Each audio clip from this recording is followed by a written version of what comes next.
the 2012-2013 Los Angeles Lakers, one of the most hyped teams of NBA history.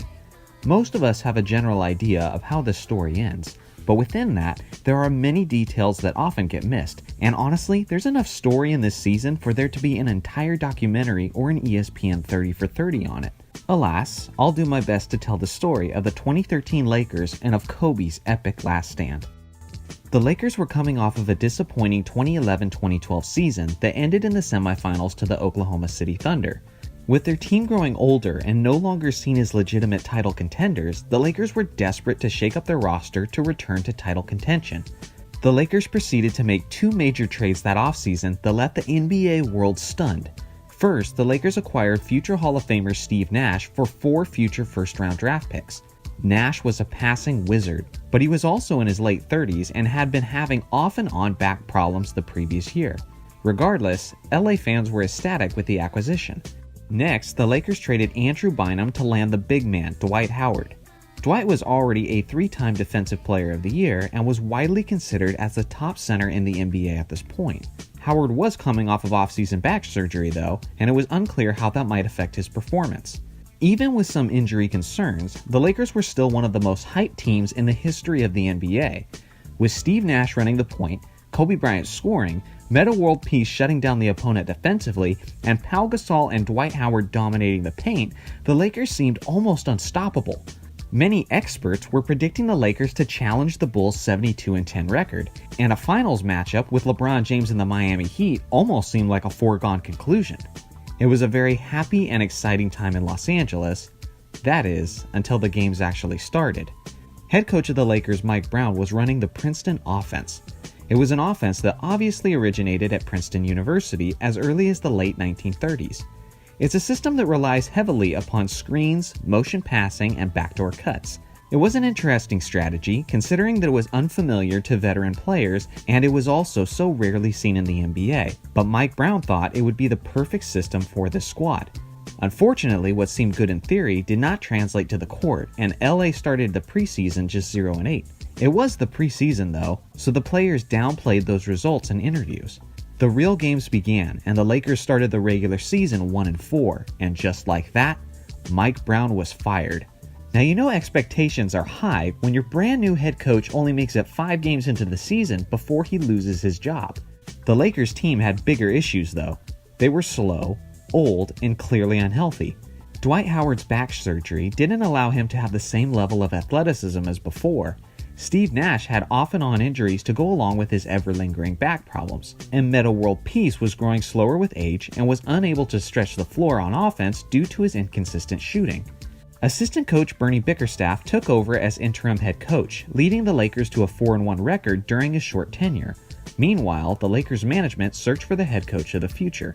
With the search underway, rumors began to swirl that a familiar face was the frontrunner for the position. 11-time NBA champion head coach Phil Jackson seemed to be a lock to land the job. Phil was initially offered the position, but asked the Lakers organization to give him the weekend to make his decision because he was unsure if he could make the commitment physically.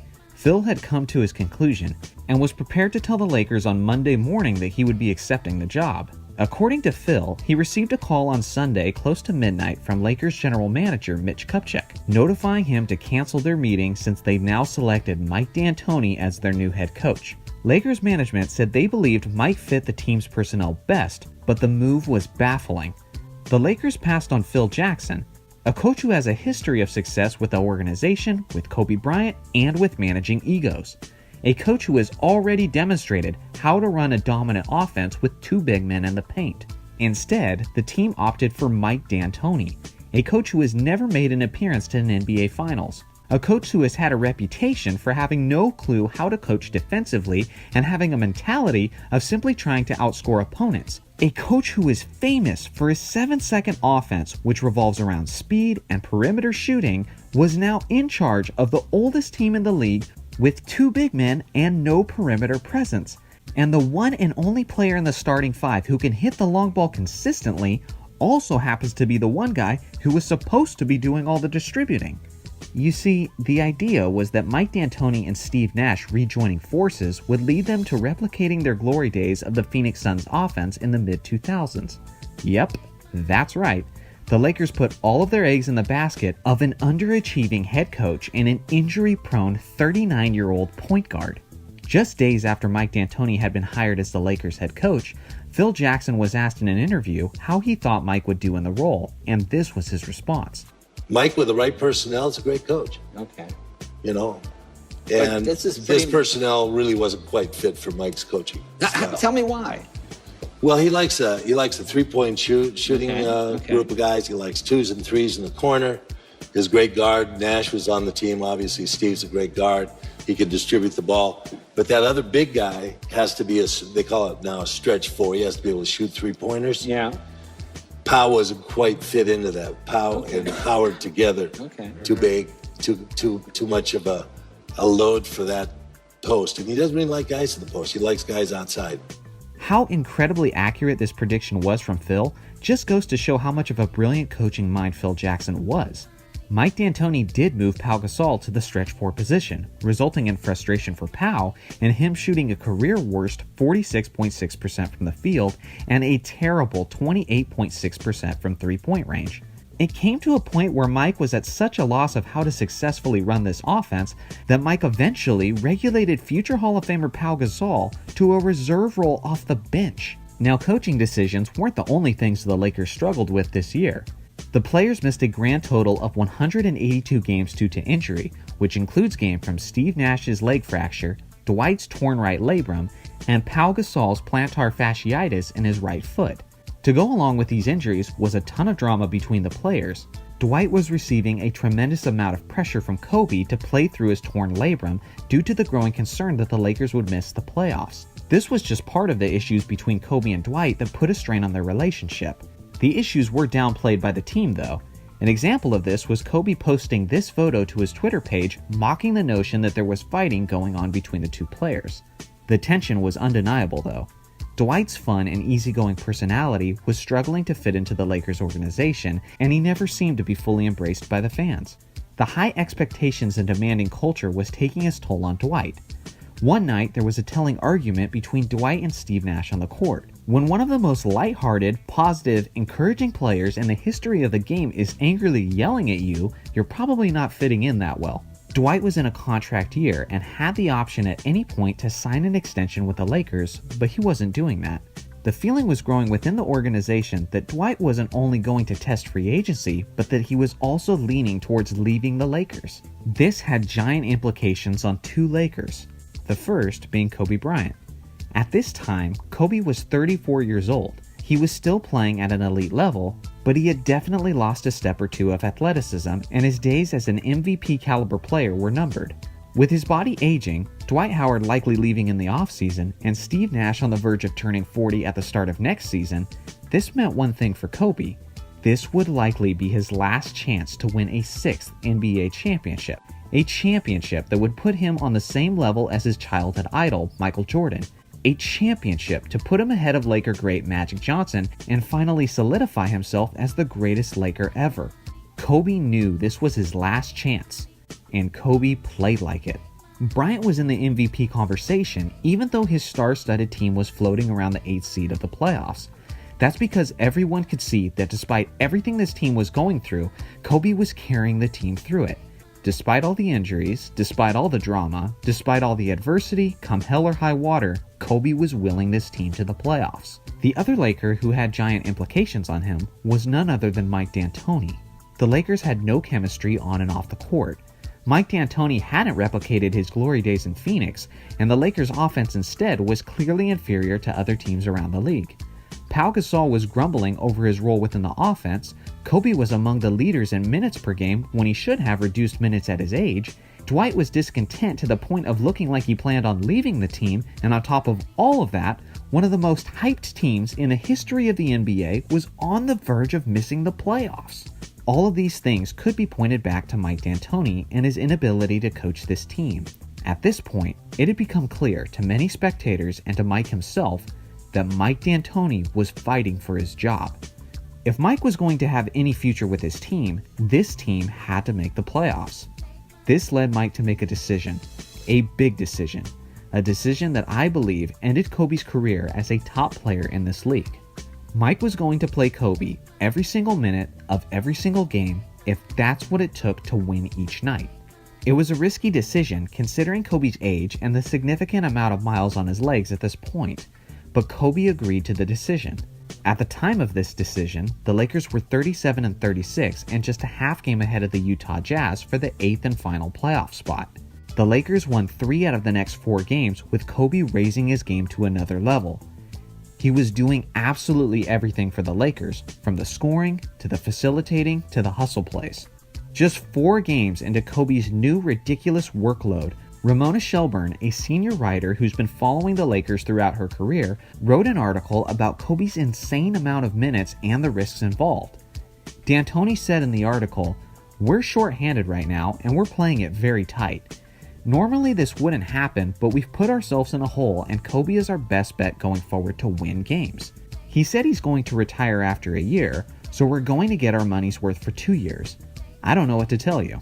The decision continued to receive some criticism, but it was clear Mike was sticking with the plan and Kobe continued to grind, leading the Lakers to win the next 2 games over the Hornets and Trailblazers, and that brings us to April 12th, 2013.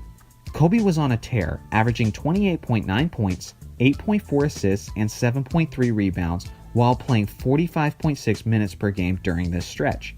This Friday night was another crucial home game against the young and upcoming Golden State Warriors. It would take everything from Kobe to get a win this night, because Steph Curry was on the opposing side and he was on his game this evening. After all the minutes leading up to this match, Kobe had described his body as feeling a little stiff to start the game. He played the entire first quarter, but didn't end up scoring his first points until the second quarter, and then he began to hit his groove. For every difficult shot that Curry was hitting, Kobe had an answer, refusing to let this game slip away. He played the entire second quarter. With 10 minutes left in the third, Kobe drove baseline and was met by several defenders. After the contact, he was on the ground bracing his knee. The stadium went silent as if their worst fears were being realized, and it appeared as if Kobe's body had finally taken more than it could handle. After a couple minutes, Kobe walked it off and remained in the game, as the entire building took a sigh of relief. 6 minutes left in the third quarter now, and again, Kobe attacks the basket and comes up limping. This time, it was his right ankle. Red flag after red flag, indicators that this load is too much, but Kobe fought through the pain and remained in the game without missing a minute. Into the fourth quarter, with Kobe and Curry continuing to trade baskets, the Lakers found themselves down by 6 points with just minutes left. Then, Kobe hit a clutch 3 to make it a one-possession game, and the crowd was going nuts. The Lakers get a stop and Kobe again has the ball. Harrison Barnes is all over him, and then Kobe does what he's done so many times and buries another clutch 3 right in the defender's face. The crowd erupts, and the look on Kobe's face is sheer determination, which leads the Lakers commentator Stu Lance to say, "The Mamba is looking like the Mamba." I remember watching this game live, being in awe and appreciating vintage Kobe in the latter years of his career. The Warriors score again. Kobe has the ball and makes a cut to the basket, and then he goes down. The crowd waited patiently for Kobe to jump back up and play through it like he had time and time again, but this time it was different. He said he knew his Achilles was torn. As he was sitting on the floor, Kobe then did the most Kobe Bryant thing he's ever done and tried to force the Achilles to reattach itself by rubbing the wounded area. It obviously didn't work. Kobe knew his season was likely done, but on this night, his job was not yet finished on the court. At this point, Kobe had fought through so much and had pushed through so much adversity, but he had one more fighting effort to make. Kobe had to shoot 2 free throws. If Kobe's injury forced him to leave the game and he was unable to shoot these free throws, then the Warriors would have had the choice of which Lakers player they wanted to shoot the free throws in place of Kobe.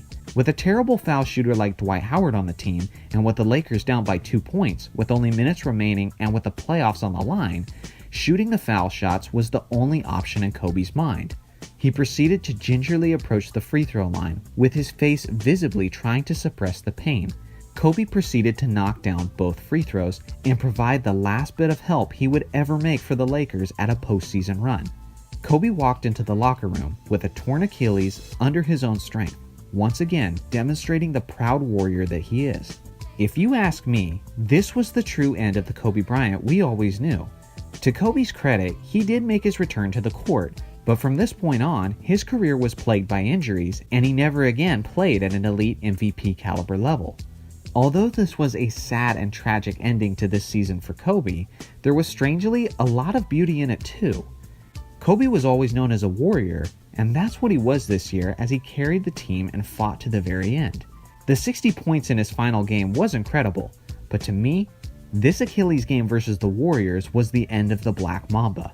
Kobe's career ended on a 17-65 team on a meaningless regular season game, but the Black Mamba's reign ended making his final stand on his last championship push, forcing his body to give everything it could, even to the point that it eventually broke down on him. Thanks to his efforts, the Lakers did make the playoffs that year. They were swept in the first round of the playoffs by the San Antonio Spurs. Dwight Howard left in the offseason, and Mike D'Antoni was fired 1 year later. There are many what-ifs when we look back at the twilight years of Kobe's career. What if the Chris Paul trade had actually gone through? What if the Lakers hired Phil Jackson instead of Mike D'Antoni? Phil Jackson was clearly the better fit for that team. If Phil was the one coaching those Lakers, do they win more games, resulting in Kobe playing less minutes and never tearing his Achilles? Did Kobe lose out on more elite years all because of this decision? I believe so, but we'll never know for sure. Let me know in the comments section what you think would have happened if the Lakers hired Phil Jackson instead of Mike D'Antoni, and also let me know how you think Kobe's twilight plays out if he never tears his Achilles. Thanks for watching as always, make sure to like and subscribe for more NBA content, and I'll see you guys in the next video.